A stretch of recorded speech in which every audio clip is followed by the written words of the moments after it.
Sarvamanthan news महाराष्ट्रामध्ये आपलं स्वागत. पाहूयात आजच्या टॉप 10 हेडलाईन्स.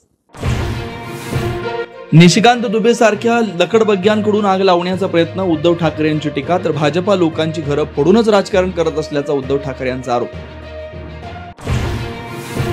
महाराष्ट्र आमची भाकर खातोय, भाजपच्या निशिकांत दुबेंनी तोडले अकलेचे तारे. महाराष्ट्राची बिहार, झारखंड आणि ओडिसाशी तुलना करून डिवचलं. निशिकांत वक्तव्यावर फडणवीस निशब्द का? सुषमा अंधारांची विचारणा. तर बांबू दाखवून वसंत मोऱ्यांची दुबे यांना आव्हान. मनसे नेत्यांच्या प्रतिक्रियेकडे लक्ष.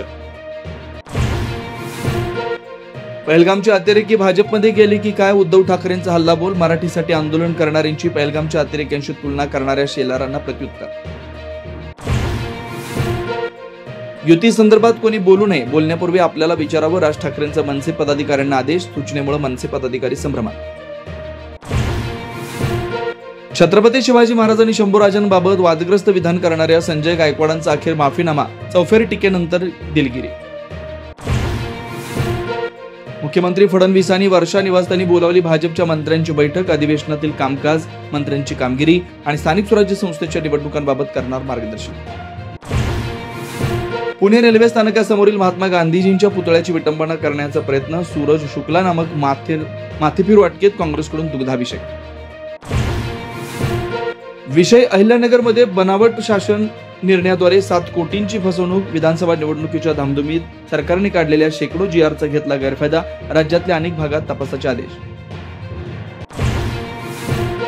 छत्रपती संभाजीनगरमध्ये शाळा आणि आरोग्य केंद्रांच्या बांधकामात गैरव्यवहार झाल्याचं मंत्री जयकुमार गोरेंची कबुली. काम नव्हतं, 2,44 लाखांची बिलं काढल्याचा समोर. संभाजीनगरातील वेदांत हॉटेलवरून विधान परिषदेत गदारोळ. अंबादास दानवेंकडून टेंडरबाबत सभा. उपस्थित विरोधकांच्या आक्षेपानंतर उच्चस्तरीय चौकशीबाबत फडणवीसांचे निर्देश.